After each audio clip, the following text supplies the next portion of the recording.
E como eu estava conversando com a Nina, de fato eu não li o capítulo como um todo, porque eu estava sem tempo.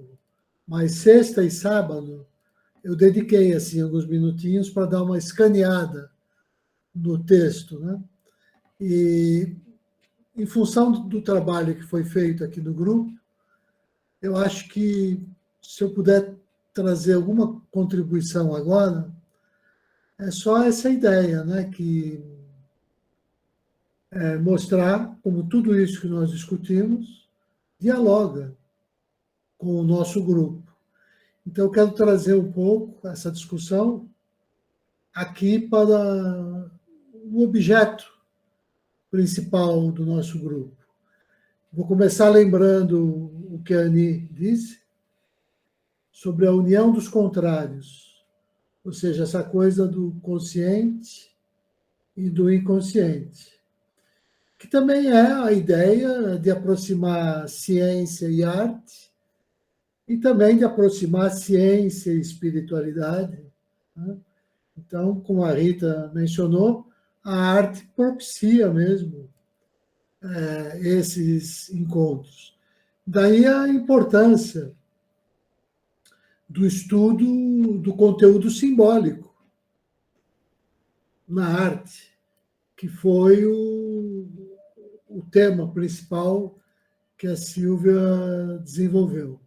Ou seja, encarnar o espiritual nos limites da abstração e do realismo, porque a partir daí vai surgir aquele ponto que a autora lá, a Jafé, chamou o ponto da revelação. Aquele ponto que torna visível tudo o que se percebia secretamente.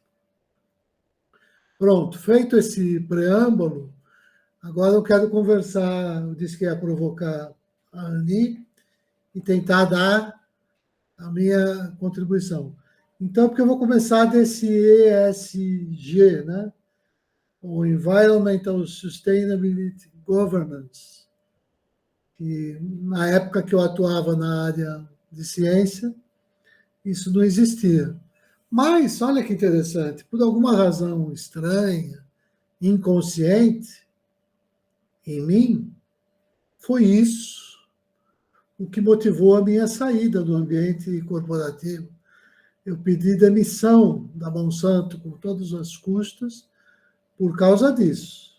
Tanto assim que, a partir daí, eu iniciei uma jornada de uma espécie de ativismo, quando esse ativismo não estava ainda bem definido, né? E por quê? Onde é que essas questões surgem para mim? Eu vou dar um exemplo concreto aí, nessa interação entre esse mundo consciente, que já de alguma maneira me afetava naquela época, e o mundo consciente. Eu vou trazer um exemplo muito concreto, porque eu só posso trazer exemplo da minha realidade, da minha vida, como isso acontece no cotidiano. E ontem, ou seja, essa madrugada, eu tive um sonho muito estranho. E esse sonho conversa com o tema de hoje. Então, eu queria encerrar a minha fala mostrando como esse sonho dialoga com o que nós discutimos hoje. O meu sonho é assim, primeiro eu preciso falar como é que eu vi esse sonho. Na verdade, é como se ele fosse um quadro, uma espécie de era meio fotografia e meio filme, porque era uma imagem, num certo sentido, congelada, mas não era congelada. Então, eu não sei se era fotografia ou se era filme, porque naquele ambiente do sonho, que a lógica é outra, as coisas têm uma outra regra, né? Então, no sonho, tudo para mim, todo o roteiro, estava tudo muito claro. Mas quando eu acordei e eu quis percorrer aquele sonho com a mente racional, eu vi que não conseguia, porque na verdade não tinha o que percorrer. Eu estava querendo utilizar uma linguagem de cinema naquilo que vinha de uma linguagem de fotografia. Agora eu vou falar o que foi o sonho e a intensidade do sonho, que é um pouco parecido com a experiência da Bhagavad Gita. Olha o que é a Bhagavad Gita, né? Como se diz que o autor tentou representar isso na realidade. Você está num ambiente de guerra, vai iniciar uma guerra, o guerreiro tem uma crise de consciência e, no lampejo, em 30 segundos, no olho com olho que ele tem com Krishna, ele tem uma intuição e vai para a batalha. Você está numa guerra, ninguém vai ficar te esperando 2 horas e meia de abobrinha para você começar a guerra. Então, na verdade, as 2 horas e meia, que é aquela descrição em 700 versos, é para retratar um instante, uma fotografia que se passou ali naquele encontro entre Krishna e Arjuna, que depois eu dou uma visão cinematográfica para isso, para dar conta de todo o conteúdo, de todo o roteiro, com toda a riqueza conceitual, né? Eu dando uma análise de tudo aquilo que tinha sido um aspecto sintético. E o meu sonho, essa vez, foi assim, foi um sonho sintético, foi um flash. E quando eu acordei daquele flash, eu percebi que não era um flash, que eu não conseguia interpretar aquele flash, eu precisaria de um filme para tratar disso, né? Ou seja, por que eu estou falando disso? Eu estava na linguagem do inconsciente, eu tentei transportar para a linguagem do consciente e estava ali engasgado, porque o que caracteriza um e o que caracteriza o outro, e como eu aproximo os dois. Aí eu falei, olha, sonhei com o Francisco. Agora imagina que eu vou perguntar para Jung, eu vou perguntar para o analista o que isso pode significar. Quem mais tem que responder sou eu próprio, como eu vim argumentando, e o próprio Jung reconheceu, o Jung e o Siddhartha reconheciam isso, que o autor do sonho é o primeiro intérprete, né? Agora, ainda mais num caso desse, uma relação tão particular. Agora, o que foi o sonho com Francisco? Eu falei que era um quarto. Estava eu, Francisco e tinha um casal. E o Francisco estava falando com esse casal. E eu estava usufruindo daquela atmosfera.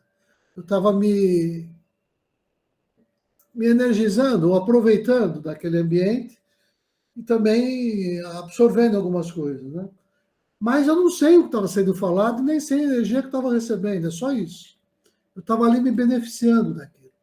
De repente, houve uma espécie de primeira intervenção, ou telepática, ou intuitiva, que é como se Francisco estivesse me dizendo: o que você está fazendo aqui? Por que você está aqui? Né? Me provocando. Mas ele não falou isso, meio que ele me olhou falando isso.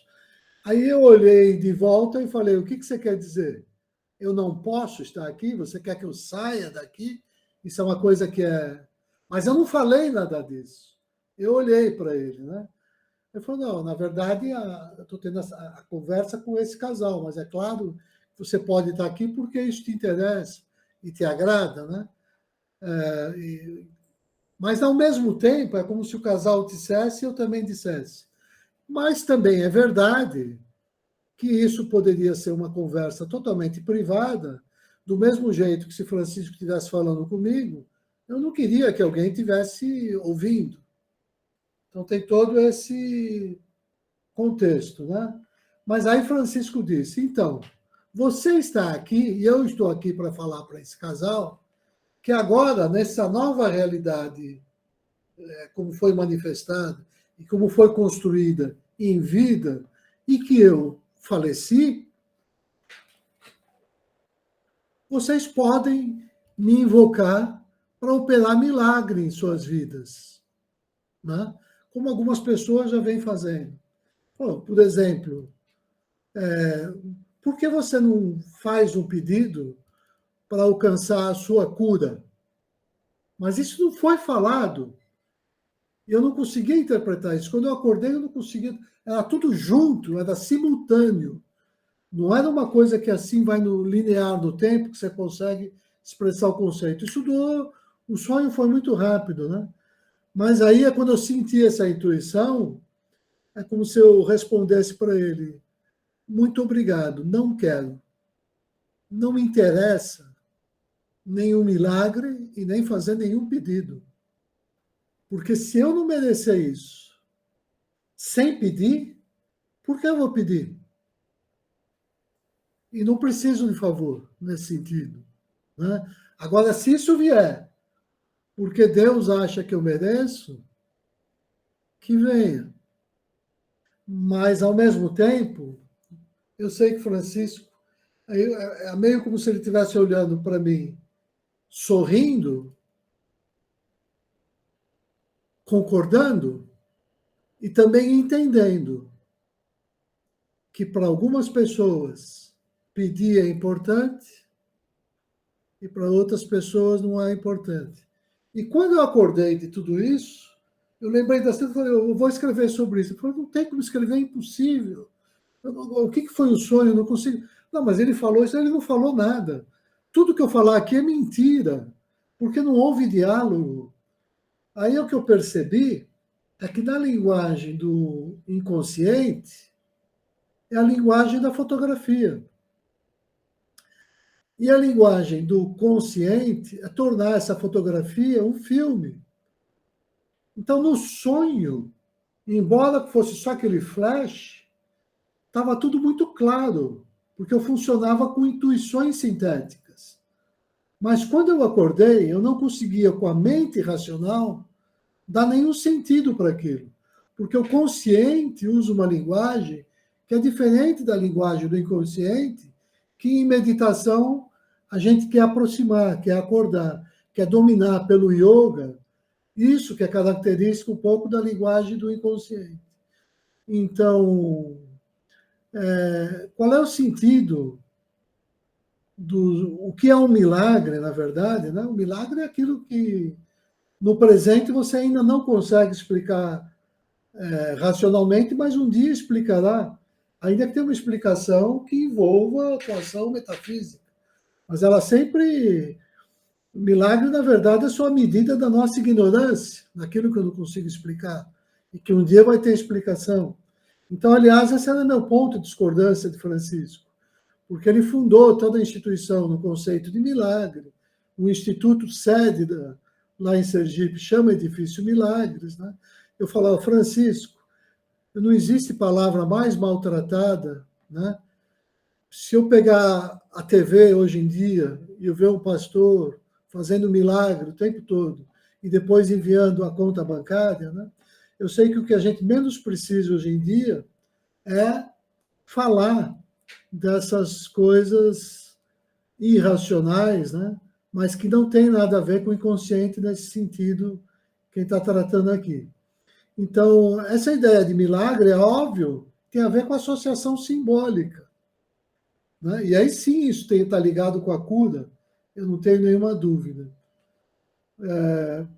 Aí eu acordei, simplesmente perturbado com o sonho, mas o que ficou em mente para mim, né, do sonho, tá bom, teve esse entendimento aí da missão que o Francisco pode ter na vida dos outros, ou na minha, que vai passar até agora, mas a essência para mim, nesse primeiro momento, quando olho para o sonho, é que eu percebi a diferença entre o pensamento linear, que se dá por conceitos, esse pensamento da linguagem racional, linguagem do cinema, e essa própria linguagem junguiana para interpretar tudo, com o pensamento, de fato, como nem é pensamento, com a energia na forma de sentimento e na forma de conceito ainda sintético que eu experimentei no sonho.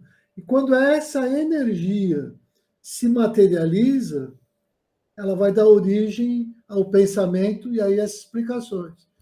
Então, isso para mim pareceu importante, porque é como se eu comprovasse uma tese minha, que os sentimentos intuitivos superiores têm precedência sobre o pensamento, e não o contrário, como afirma a racionalidade ocidental, né? E que nessa relação de precedência,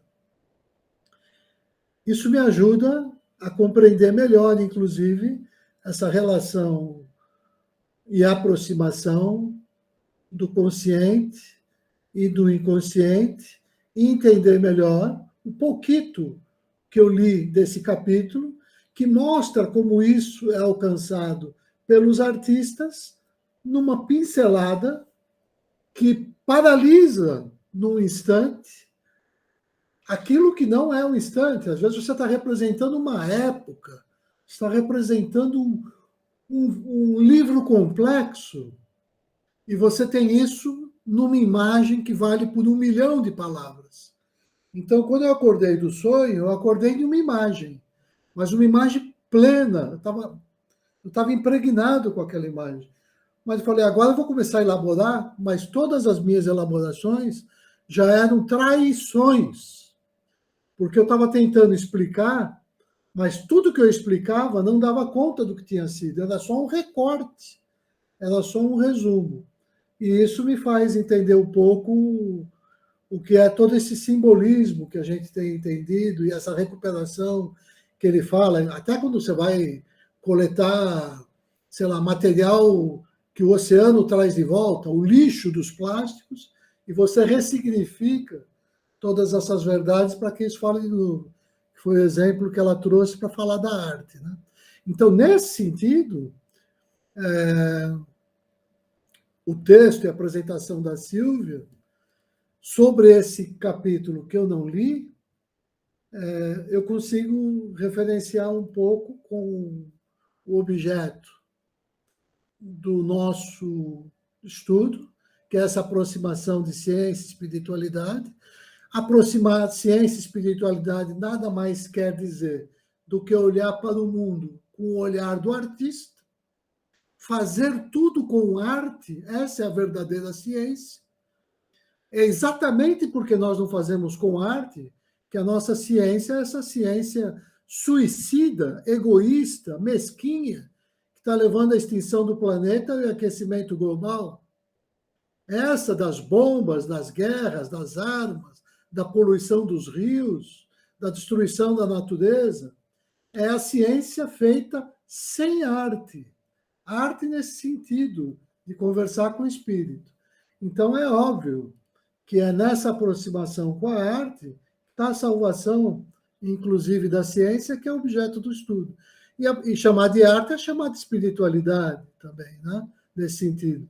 E a gente resgatar, então, esse lugar onde entra essas categorias meio estranhas do inconsciente, que é o nosso sentimento, que é o amor, que são essas categorias que a gente procura fazer dialogar.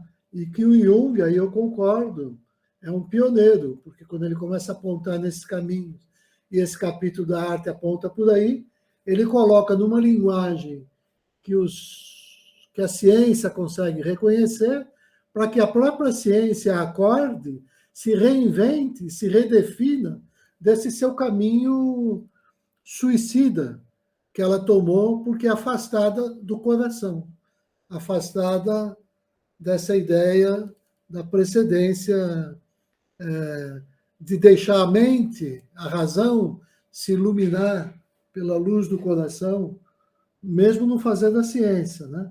Porque não existe ciência neutra. A ciência é ideológica. A ciência ela é carregada pelo interesse do seu financiador, né? Os pesquisadores são operários da ciência hoje em dia. Você dificilmente encontra um pesquisador livre. Os pesquisadores são escravos de um sistema onde eles não têm liberdade de fazer a sua pesquisa. Você simplesmente tira a verba dele, tira a possibilidade de bolsa, tira a oportunidade de emprego, e para os rebeldes você simplesmente fecha as portas dessas instituições. E para os pesquisadores mais dóceis, você oferece aquilo para que eles trabalhem para alcançar os resultados, não que você busca pela tua intuição, pelo teu coração, mas que atende ao interesse de um regime político, de um partido ideológico ou de um sistema econômico. Então, atende o interesse de uma indústria farmacêutica, de uma indústria dos plásticos ou de um agronegócio que está pouco preocupado com os povos, com os saberes dos povos nativos, com os saberes das tradições nativas e tudo mais, né? Dos povos originais. Então, eu fecho isso porque isso é a minha indignação desde o dia que eu saí da Monsanto, do ambiente corporativo, né? Agora, essa ciência que está se reaproximando com esses conceitos novos, como a gente foi colocando aqui, né, com essa ideia de sustentabilidade e tudo mais, né? E essa geração nova, essa garotada que está chegando, é como se eles exigissem um outro tratamento, e essas questões, a partir desse ESG meia boca, que é só meia boca isso ainda, vamos ser muito honestos, né? Mas pelo menos a partir daí você já afrouxou a regra para que de fato a gente pense aos poucos a resgatar o planeta e o sagrado do planeta para acabar com os plásticos nos mares, acabar com todos esses microplásticos que estão matando todas as espécies e a nós mesmos, e cujo único culpado é a ciência. E com relação ao milagre, é isso que eu quero dizer. Claro que os milagres existem, mas não esse milagre como definido hoje, né? Como essa coisa, simplesmente, eu não sei explicar racionalmente, você chama de milagre. Na verdade, o que se chama de milagre hoje é aquilo que a gente, uma pessoa bem formada, chamaria de ignorância. Porque aquilo que você é ignorante, você atribui ao milagre, né? Imagina, uma pessoa de 300 anos atrás, se viesse hoje, no mundo de hoje, pegar um telefone celular, pegar uma internet, um controle remoto da TV, olha, ele fez ligar a TV por um ato de um milagre, para quem uma pessoa de 300 anos atrás. Porque milagre é o que ela não consegue explicar, só isso. E essas coisas invisíveis, na medida que elas se tornam visíveis, né, você explicou. E eu acho que mesmo a atuação de Deus, ela tem esse lado invisível. Uma vez que ela se torna invisível, ela tem uma explicação. Só isso que eu quis dizer. Mas também não desacredito de milagre. Mas barganhar com a divindade, a isso sim, eu ainda tenho minhas, ou seja, pedir, né? Ó, me faz isso que eu te dou aquilo, vou fazer uma promessa. Eu até acho que Deus atende as promessas, mas eu não tenho coragem de andar de joelho até não sei aonde para conseguir um favor de Deus. Nem vou andar a pé de um lugar até outro para conseguir um favor de Deus. Eu prefiro fazer esse esforço igual de andar a pé no meu trabalho, né? Para mostrar disciplina, para mostrar o que for. Mas eu não vou barganhar com a divindade. Só isso que eu quis dizer.